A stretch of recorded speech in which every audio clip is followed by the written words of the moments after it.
So the webinar is exit planning, the 5 elements of a successful exit, which are build your team, plan for your post-exit life, which is what we just spoke about. Let's see, align your personal financial. I have something else I want to do. Yes. But make sure that before you sell, make sure that you know what that is. What is that? What is your purpose after you sell? On Monday morning, what is it that you are dedicated your life to? What is it that's going to give you personal fulfillment? What is it that's going to bring you personal well-being?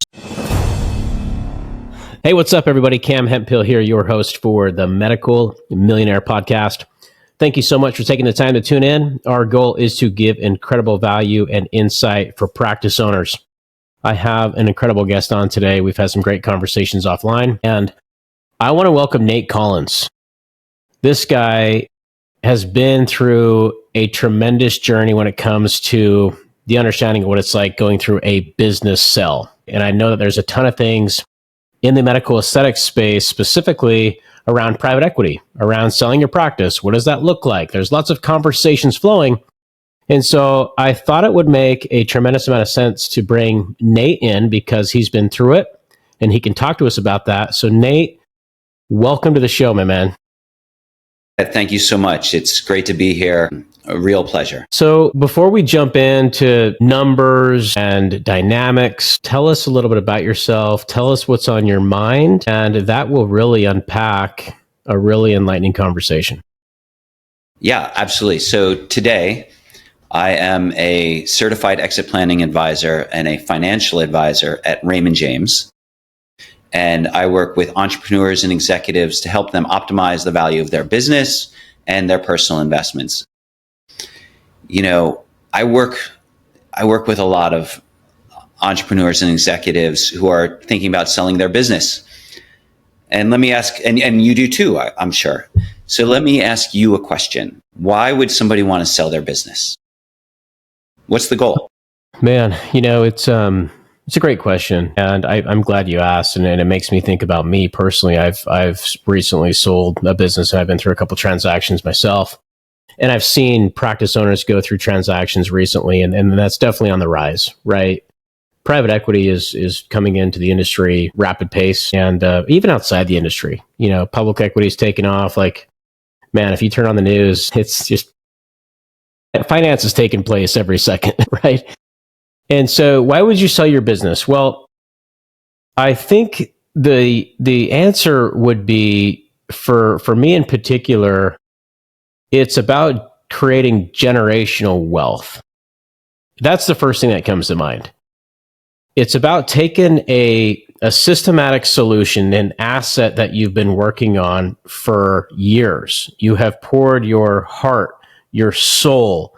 You have literally spent hundreds, if not thousands of hours on creating a masterpiece. And there's a tremendous amount of fear that entrepreneurs go through as founders. There is resilience. There's financial reward. There is angry employees, angry customers, happy customers. It never ends. It never ends. And I recently read a quote that was, entrepreneurship isn't about winning, it's about the last person standing before you get knocked off the bus.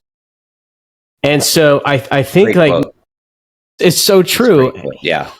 Entrepreneurship is very hard. In fact, I was with a practice owner yesterday. I was on site. We were having a wonderful conversation. We were planning and we were gearing up for our goal planning for Q4 or Q1 of next year. She got pulled aside and interrupted the meeting.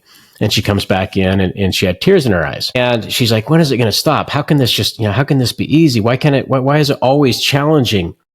And I had to look at her and I said, it's just another way to strengthen your entrepreneurship soul. There's going to be, once you overcome this challenge today, there's going to be another challenge tomorrow. There's going to be a harder one in a few months. Who knows? Right. And so I think after a certain period of time, you either get burnt out, or you have built something so valuable that you want to bring in another set of key partners that can help take that asset to the next level. And maybe you can do it yourself, But one could say, hey, if I bring in the right management team, the right capital, and on the balance sheet, I can actually accelerate my growth, and we can go sell this thing down the road for a higher multiple. Mm-hmm. Right. So I don't think there's an exact answer. I think everybody kind of has an answer, but if you were to look at why you sell an asset, it's for financial gain and legacy of wealth from a generational standpoint to pass on and accelerate your personal cash so you can put your cash to work and potentially fulfill that retirement dream. Yeah. So I heard that. I heard also the idea of business succession. How do you move this? How do you continue to watch your baby grow? And maybe you're just tired of leading that organization. Maybe you're just exhausted, or you don't have the determination or skills to move it forward. But let's just go back to that financial independence, generational wealth. And if you asked me that question before I sold my business, I would have said financial independence. And what I learned from selling my business and actually getting financial independence, right? I had that dream of time on the beach, right? Literally, I wanted to spend time on the beach after selling my company. I had the idea that the ability to buy anything would be fulfilling. The idea that I'd walk down the street and people would clap me on the back and be like, "Hey, I heard you sold your business. That's so amazing. You're incredible." That never really happened. I mean, maybe a few people did, but it was in my mind, and that's what I really wanted. And then I sold my business, and I'll tell you that financial independence was not the answer, right? That time, that prestige, that wealth didn't lead to personal fulfillment. If anything, I actually felt more empty afterwards, worthless at times. Before I sold the business, I had a purpose. My purpose was to support my team, my clients. I had my community, my team. I'd see them every day. And I had an identity. I was the CEO, right? Mm-hmm. I knew who I was. People said, "Who are you? What do you do?" I'm CEO, right? Right. Yep. And then in a minute, it's gone. It's just gone. I woke up on Monday. I didn't have my community. I didn't know who I was anymore. I didn't have a purpose, right? And that was exhausting. I was shell shocked. And unfortunately, this is pretty common. There was a study in South Africa that followed a number of CEOs and found that after the CEOs left their companies, they went through this period marked by worthlessness, confusion, uncertainty.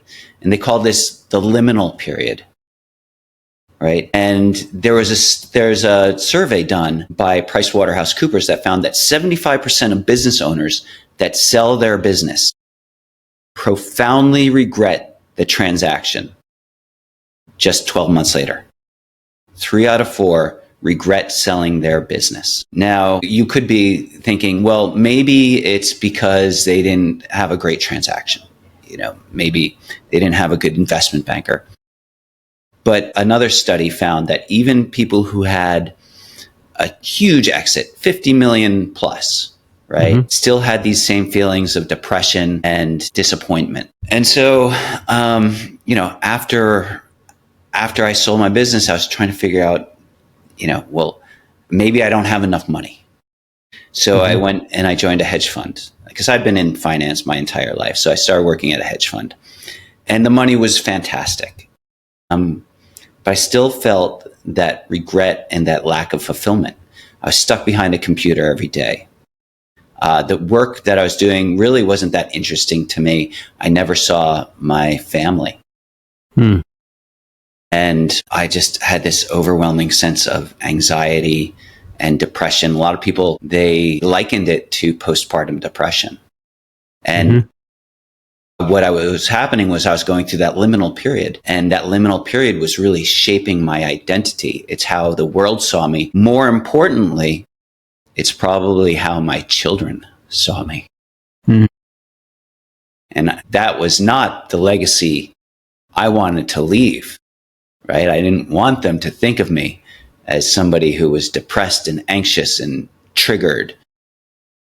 So I knew I needed to make a change because I didn't like what I saw. Let me build on that for a second. Yeah, it was really tough. And, just to finish the story, I've come full circle, right?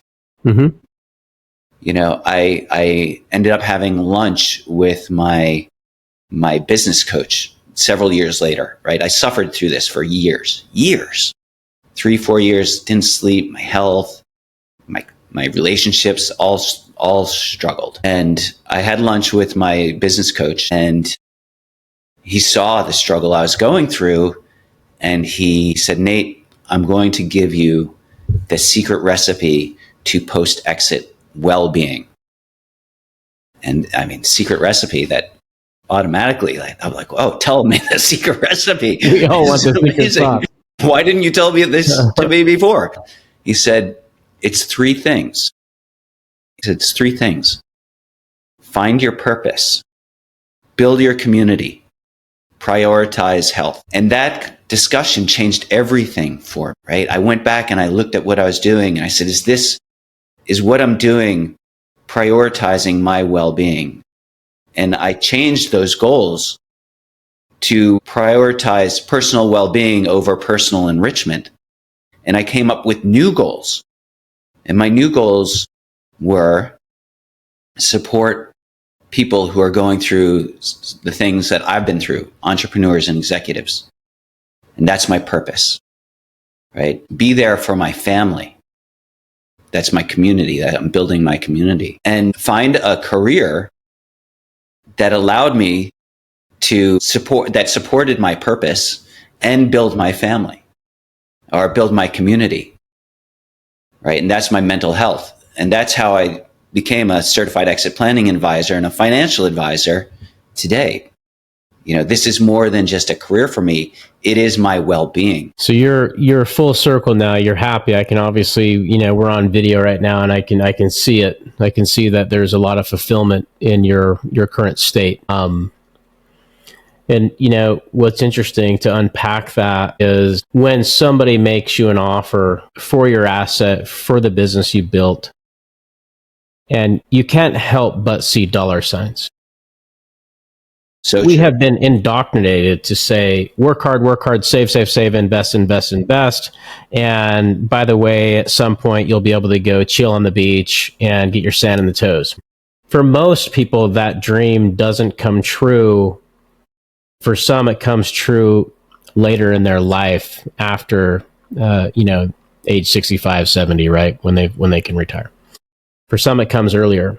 And because they have built something, an asset that actually pays them cash, and they're able to go try out the beach earlier. So we can't help but see these dollar signs, and you get attracted to that because we've been told that's the answer, right? Social media shows us, our parents tell us, the teachers tell us, like all the entrepreneurs on TV tell us. That's what happens. Is the reason you sell it is there's a financial reward. Yeah. Yeah. And you think you can, to your point, go, sit on the beach. And I can tell you, I live at the beach. We don't go to it nearly as much as I would like to. I'm literally, a minute away from the beach. It's beautiful. But you can't go there every day, and it gets quite boring after, 20 minutes, 30 minutes for me. I go down there, I look at it, and I leave. And from an entrepreneur, we're so used to chaos. Our phone goes off, the email goes off, the text goes off, the DM goes off. It's this consistent, chaotic world that we are almost attracted to. Like, even though at the end of the day, as an entrepreneur, you're in the building mode, revenue is going up, things are happening, you're stressed out. And you kind of feel like you're just barely holding on for dear life. And you feel like you're driving this car at 100 miles an hour down the road, and you hope you just don't get in a wreck, right? It's kind of like that's like growth mode for entrepreneurs. You guys know what I'm talking about. And so at some point you're like, oh my gosh, I'd love to just sell this thing and just like get out of the fast lane and just go chill for a minute, take a breather. That sounds amazing. I need to do that. And so we think that way. And this financial reward comes in, and maybe it hits the bank. And for a minute, you're like, wow, heck yeah, I did it. See, guys, I told you I could do it. I told you. You share it with your close ones and your loved ones, and it builds up your resume and your credibility. And that's all great. This is very true. You built something tangible that you sold, and you should be financially rewarded for it. Right. But to your point, that Monday comes around. It's like, holy cow, where is my team? Where is my community? What is my purpose? I had a very strict calendar, especially if you sell 100% of the business, right? In some cases, you may sell, portion of the business and they keep you on and you continue to work for a short period of time. I would actually encourage that if you have the right financial partner, the right people on your team that can help take you to the next level. But if you truly just want to sell and maybe it's a time and period where you're really looking to move on, have that mindset. I think where some entrepreneurs can lose it is they almost don't plan for the exit, because you're like running the business. You don't know if the deal is really going to close or not. Finally, you sign. Okay, the wire comes in. It's really hard to plan that next phase of your life. It's really hard because you have to continue to grow the business, or else maybe the buyer backs out. There's a lot on the line. You have to pretend to run your company while you're selling your company and everything. It's really, really hard. So I don't know how you can know what you're doing next. It's for me, it's like that mental block. And to your point, people wake up and, according to that stat, 75% of people regret selling their businesses because their purpose, their title, their mission is immediately stripped away. And that is true. That is real, right? And like to you, you went and got a job. And I don't know if that was fear initially within, hey, I still need to fill that monthly stipend coming in, that security stipend, if it's that financial, because if you sell for 50 million, for example, you probably don't need to go to maybe, I don't know, but I think us is males even, we're almost even further indoctrinated that you got to get up. You need to go to work. You need to produce. Yes, you have this big financial thing that took place. Great. Shove in the bag, go, invest it correctly. Hopefully you guys don't spend the money that you go and sell, and you actually put that cash to work. That's Nate's expertise. But we're almost indoctrinated to say, oh my gosh, I haven't brought in a paycheck for 30 days, 40 days, 50 days, 60 days, 3 months. I haven't had any money come in from production. Right? It's almost like there's this thought of, I need to produce. It's great if your passive income is working. That's a wonderful, wonderful thing. But it's also great to make a difference and impact the world, right? So I know I went off there for a minute, Nate, but I get it. And for practice owners, I think, when you guys you're having a lot thrown at you right now. Private equity is like at every conference I go to, the talk of preparing and selling, and it's really important. And I think you should run your company as if it would transact, because it's going to make you more disciplined and more accountable. Yeah, exactly. And that's a great point. And I have an entire quarterly webinar on exit planning, the 5 elements of a successful exit. My next one being November 5th, but hopefully I can share my contact information, and I do it on a quarterly basis. And basically I share the lessons that I've learned through my own exit and by working with dozens of other entrepreneurs and executives as they go through their exit to help people have a successful exit. So I encourage you and all your listeners to listen in one day. And so preparing for an exit, very important. Running your business as if you're going to exit is very important for a few reasons. The first one is 50% of all businesses are sold under duress. Of the businesses that are sold, 50% are sold under duress, right? The duress is the 5 Ds, which is divorce, disagreement, death, disability, and distress, right? So being prepared to exit will help you avoid selling at a deep discount. Because if you're not prepared to sell when one of those 5 Ds happens, you're not going to get very much of what the company's true value could have been. Now, the other thing is sometimes businesses are just sold, right? I had a very successful business, but my board of directors accepted an unsolicited offer. And 6 months later, I was no longer a CEO. So even if you're like, oh, well, my business is doing great and I'm super healthy, you still need to be prepared. So just being prepared for an exit. Now, the other reason to always to have an exit plan, a good exit plan is a great business plan. The other reason is because it just makes your business more successful. Mm-hmm. And having a more successful business is a more enjoyable business to run, right? So when you have my business, I sold it for a huge multiple.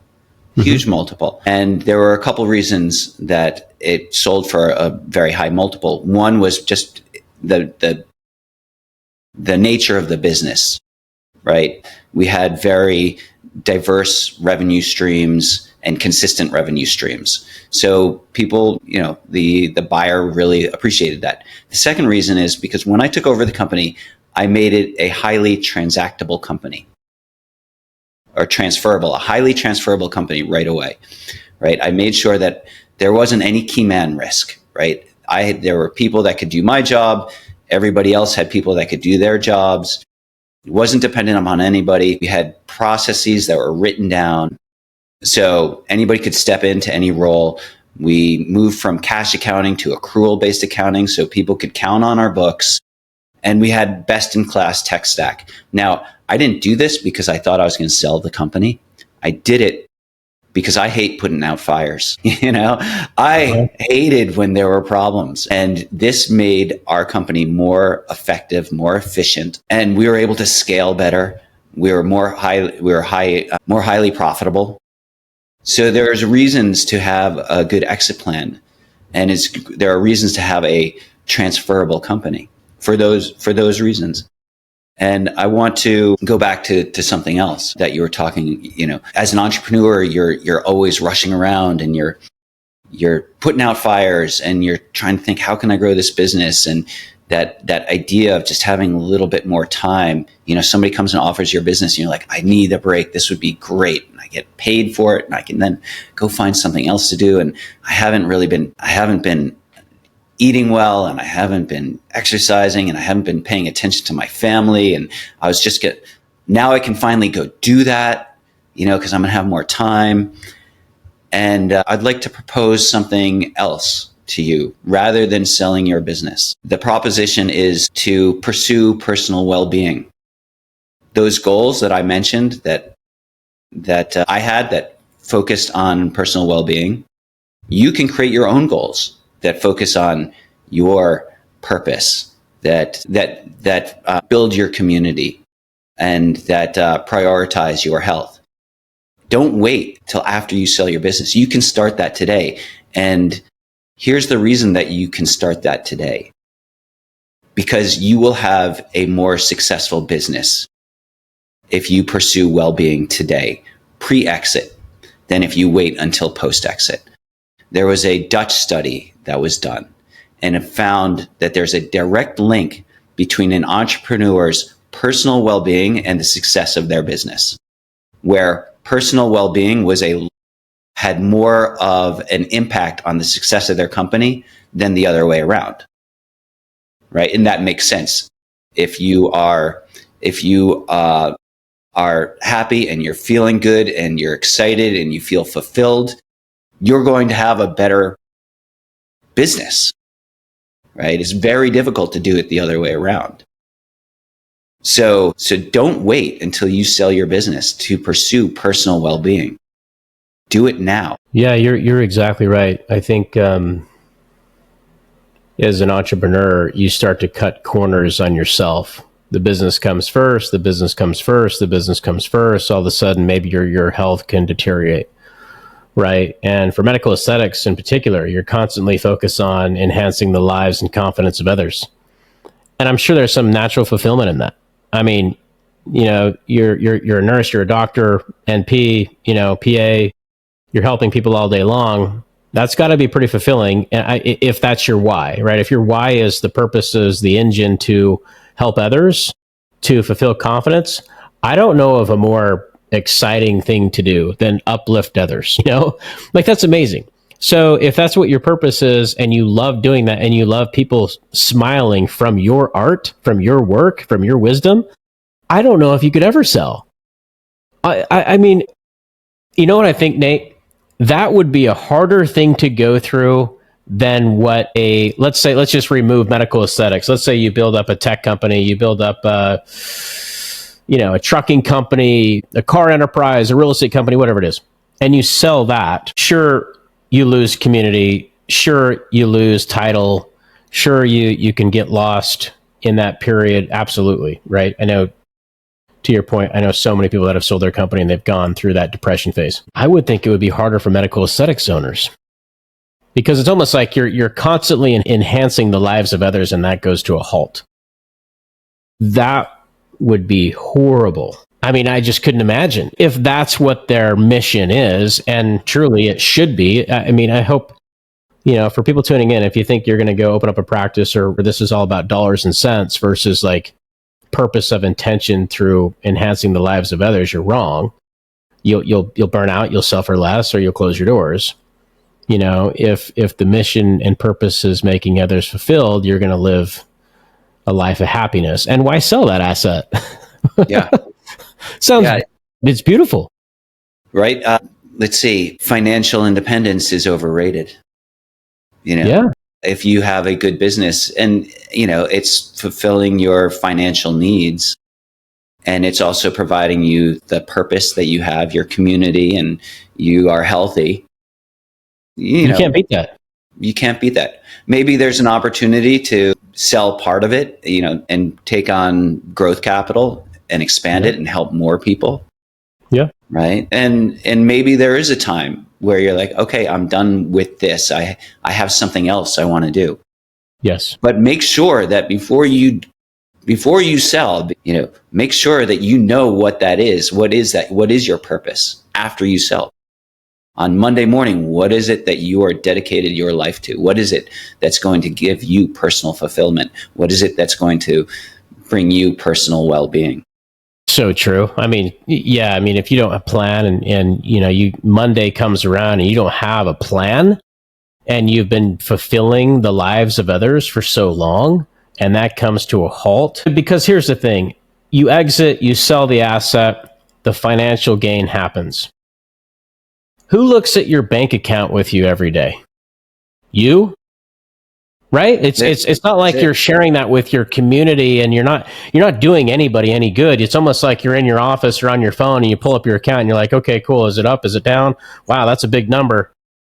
It's lonely.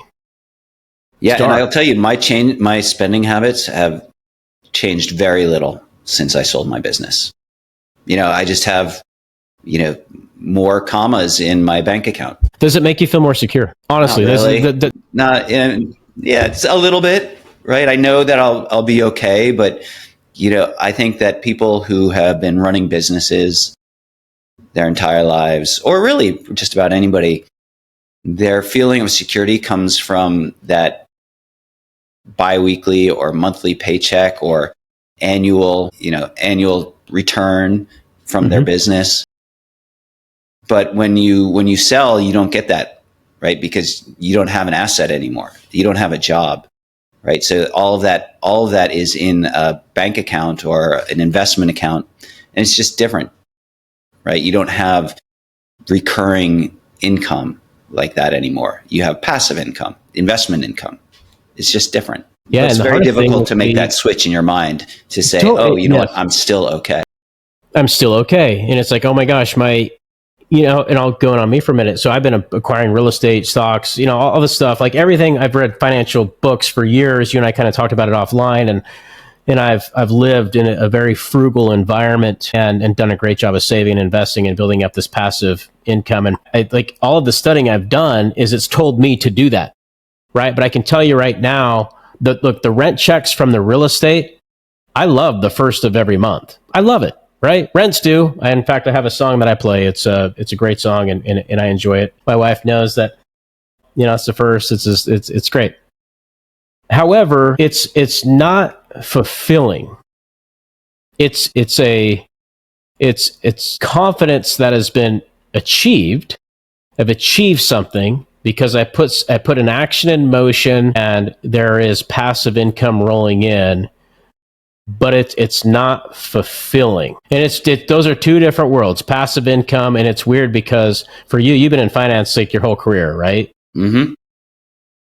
So you even more than me probably is like, hey, invest, live within your means, build up this passive income, have stocks, bonds, time in the market is way better than timing the market, all of these things. And you've probably done that for many, many years and built up this powerful nest egg that you can hand down to your beautiful family one day, right? Or whatever the plan is. And sure, there's some security with that. But it's not like you walk around the world every day with this star on your shirt that says, I'm cool and I'm better than you, right? There's no purpose behind it. And so I think having that plan, back to your point, getting back to work or getting back to the fulfillment, getting back to what makes you happy, so important, because as entrepreneurs, we want to produce. We truly do. We almost feel like it's our duty and our obligation to produce to society, to give back to people. And if we don't, we're doing everybody a disservice, because we're skilled and talented people that need to help the world, whatever that mission is. And when that's gone, it's a problem. Yeah, I felt that exact feeling. I was very grateful to be working at the hedge fund, great group of people. And it was doing a good service to large groups of people. However, I felt that I had so much more to give to the world. I had all these experiences. I had made so many mistakes that I feel like I could help others avoid those mistakes. And doing what I was doing, sitting behind a desk, I wasn't able to share that. It's kind of like, for anybody who's in real estate, it wasn't my highest and best use. Now I found something that is my highest and best use, and it brings such fulfillment, and I am so grateful to wake up every day and be doing it. I love that, dude. I'm so glad you're in the spot where you are, and the reason why you are where you are is you went through, unfortunately, those hard years. And hey, I've had friends, people I know that have sold their companies and made a tremendous amount of money and unfortunately take their life. It's awful. It's real. Like, that depression gap is real, and it can take a toll on you to lose your identity. Baby. I can't say I haven't thought about it. I did. You go through those moments. Yeah. It's wild, right? It's like, and everybody's saying, "What are you talking about? You sold your business. You dude, you had the dream. Like, you did it. You beat life." You beat life. What are you doing? Yeah, but I'll tell you, the entrepreneurs that I know that have gone through it are the ones that actually, you can have these honest conversations with. And so, it's interesting. I would say, let's talk about on the other side of it. I have had very few conversations of people that have sold their company and said, I loved every bit of it. There's one that sticks out in particular. I had him on the show earlier. Dennis out of California. Really, really, really cool guy. Out of Beverly Hills. He's a world-renowned cosmetic dentist. And that's his passion. Helping people enhance their beautiful smiles. Like, what a great job, right? And he loves doing it. Well, on the side, he built another company called Bite. Him and a couple other guys. It took off during COVID. It's almost like direct-to-consumer dropship veneers type of utility. And he sold it for $1 billion, him and his partners. Like, he's on the show, he talks about it. I'm like, that's a serious exit. But the next day, he went back to the practice and was helping people enhance their smiles. So, like, this just happened to him on the side of an idea. He's like, it was the best thing ever. I just, it was very financially rewarding, and I went back and kept doing smiles. He had a wonderful story because his passion was never gone. It was a side business on top of his regular business. Yeah, we've been talking about how terrible it is and this pain that you're going to experience after you sell your company, but it doesn't have to be that way. Mm-hmm. It does not have to be that way. You can have a very successful exit, and that's what I talk about in my webinar. But what it comes down to is proper exit planning. So they're having the right advisors. Just start with having the right advisors. Right? Make sure you have on the On the personal side, make sure you have a tax CPA and a financial planner, people who can look out after you personally so that you know how much you're going to get after an exit. And also, will that be able to fund your goals for their next stage of life or the rest of your life? Mm-hmm.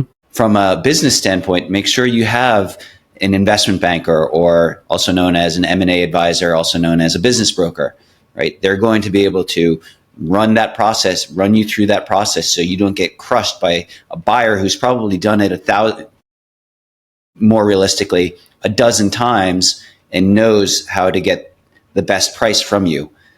Don't do this transaction by yourself. Make sure you have a good M&A attorney. Make sure you have a transaction accountant. And from the hybrid side, somebody who works with both the personal, on your personal side, and your business, have a certified exit planning advisor. They're going to make sure that the transaction accomplishes your personal, your financial, and your business goals.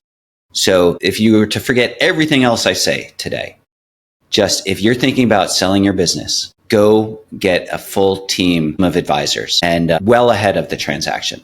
Don't wait until you get an offer. If you get an offer, you're going to end up paying more taxes than you have to. That happened to me a lot. I didn't do any personal planning. And if you don't have an M&A advisor or investment banker, you're not going to get the full price for your business. So build that up. And then while you're doing that, also think about this conversation that we had, right? Plan for that next chapter, right? Start pursuing your passions, your purpose now. Start building your community now. Start prioritizing your health, your mental and physical health now. Yeah, 100% agree. Having a team that has done this is extremely important. And yeah, I mean, you should be prepping for 18 months, 2 years before that offer comes in. And then when that offer comes in, it's, typically going to take 4, 6, 8 months to close that transaction. There's a lot that goes in on the diligence side, right? And so, and those if you're not. Yeah, those transactions, I can tell you, nobody has an easy transaction. Even if you've done it before, I mean, it is always emotional, confusing, complex. So if you don't have a team of advisors, you will be so overwhelmed, and you'll make bad decisions before, during, and after the transaction, right? Get a team of advisors. It does require some investment upfront, but I'll tell you, the value that you get from that investment far exceeds the investment itself, as far as transaction price, as far as ease of sale, as far as peace of mind. Yeah, peace of mind. I mean, imagine if you went through it. If you had someone on your team that was like, "Hey, start preparing for what happens after this transaction." Mm-hmm. And you went into it with that mindset of like, oh, okay, I didn't really think of that. I thought I would maybe trade out, get a lot of cash in my bank account, and I'm going to take off to, Costa Rica. But you think of palm trees and beautiful oceans, it's, yeah. But it's only really interesting for 20 minutes, as you said earlier. Yeah, it totally is. And so, to have someone on your side and in your team that helps guide you through that, it's like, hey, this is going to be financially rewarding, but you're to have that conversation, to open up those eyes, and then really, like, I think that makes you rethink why you're selling. Because to your point, 75% of people regret it, and to build on that, maybe hold off for another year, hold off for another 2 years, another 3 years, and start thinking about it. And I would bet, if there's probably some data on it, maybe you have it, Nate, maybe it's going to be in your webinar you have coming up, but businesses that trade later down the road, they probably trade for a higher dollar amount unless they're under duress, right? But if it's a growing business in a healthy market and a healthy vertical, chances are you're going to create more value within the next 12, 18, 24, 36 months. Well, it all comes down to that planning. All comes down to that exit planning, right? If you know that you want to sell 3 to 5 years from now, you start working with an exit planner, start identifying areas in which you can increase the value of your business, start working with your personal advisors, your financial planner like me, your tax CPA. How do you start mitigating that tax burden that you're going to have at the time of the transaction. Right. Yep. And once you start planning, once you get that team of advisors, you're going to increase the value of your business, and you're going to have an easier time going through that transaction, and you're going to have an easier time transitioning into that next chapter of your life, because you're going to have planned for Act 2. You know, this is on Monday morning, this is what I'm going to do. Yep, right? exactly. I'm not going to just go play golf every day for the rest of my life, which sounds appealing to somebody who doesn't get to the golf course enough, right? Like you and I. But I'll tell you, as somebody you're an entrepreneur and you are mentally stimulated every day, and you enjoy solving complex problems, and you enjoy delivering value to people, and you have a purpose. Golf is not a purpose. Golf is a leisure activity. Sitting on the beach is not a purpose. It's a leisure activity. So you don't need to go start another business. You could go, donate. A lot of people find their purpose in their faith, or with grandchildren, or, larger families. There are other ways to find purpose. It doesn't have to be starting another business. But make sure you know what that is, and making sure that can fill 10 hours of your day, because you have a lot of time to fill when that business is gone. So true. So true. I have a buddy here locally where I live. He sold his business, and he's a bit older than I am. He hits golf balls quite a bit. And I'm like, Tim, what do you do? What does your schedule look like? He seems like he's happy. We haven't had like a deep conversation. He sold this business, and I think it's the right time and right age. He's like, what? My schedule is like my job is how he puts it. My job is to hit golf balls every day, go to the gym every day, walk on the beach every day, and talk to my family every day, and kind of look at my finances. That's my job. He's like, I mentally made that my job. It's on my calendar. And so he's kind of operating in that way of, I'm going to work. It's kind of interesting. And, it kind of grounds him in the sense of having a schedule, but it's interesting to hear him talk about it. This probably dates me, but it reminds me of that movie About a Boy with Hugh Grant from back in the 90s. And I don't know if you ever saw it, but, it's about a 30-something-year-old bachelor who lives on the royalties from his father's song. His father wrote some hit holiday jingle, and he lives on those royalties and doesn't have a purpose. And he says he breaks his day down into units, 15-minute increments. And he's like, playing billiards, 4 units. Going to the ATM, 1 unit. Right? It sounds like, when you sell your business, now all of a sudden you have 40 units to fill every day. Like, how are you going to fill those 40 units, those 40 15-minute increments? Right? Like scrolling through Twitter or X is really only lasts like 15 minutes, and then you're bored. Going to the beach, according to Cameron, it's 2 units. 2 units. Yeah. If that. Yeah. I mean, it's beautiful and it's great. It's nice, but no, that's a great way to look at it. Absolutely. Well, hey man, I know you're super busy, and I really appreciate having you on. Yeah, you have this webinar coming up. I know that you can give incredible value to build on this conversation and help medical aesthetics practice owners plan, help them get into position to have success after success, is what I'll call it. So what does that look like? Talk to us about the webinar for a minute. How can people connect with you? How can they email you? Website? How do they bond? Yeah, absolutely. So the webinar is Exit Planning, the 5 Elements of a Successful Exit. It's about an hour to 90 minutes. I have a workbook that accompanies it. It goes through the 5 elements of a successful exit, which are build your team, plan for your post-exit life, which is what we just spoke about. Let's see, align your personal financial plan with your business plan, know who your buyer is, and optimize the value of your company. And so we go through that. And I think it's incredibly valuable. As I said, it's built on the lessons that I learned going through an exit and working with entrepreneurs and executives. And the way to find it is to just honestly, just Google Nate Collins at Raymond James. You'll find me. I think I'm the top hit. Founder Wealth Strategies is my team name, and you can sign up there, or you can find me on LinkedIn. Nate Collins, Raymond James. I look just like this, and maybe you'll have some show notes or something like that. My email address is nate.collins@raymondjames.com. Very simple. I'm so easy to find. Appreciate it. Yeah, you guys have it. Go check out the webinar. It's going to be super helpful for you guys to dive into that. Yeah, thank you. Yeah, and so there you guys have it. So building wealth and aesthetics, it isn't just about the exit. It's about creating options, making sure a legacy that you've built continues to serve you, your family, and your patients, right? And so I'll leave it at that. Go check out the webinar, connect with Nate. He's an expert in this space and in industry, and he comes with a tremendous amount of experience. And so I'll leave it at that, guys. Until next time, happy injecting.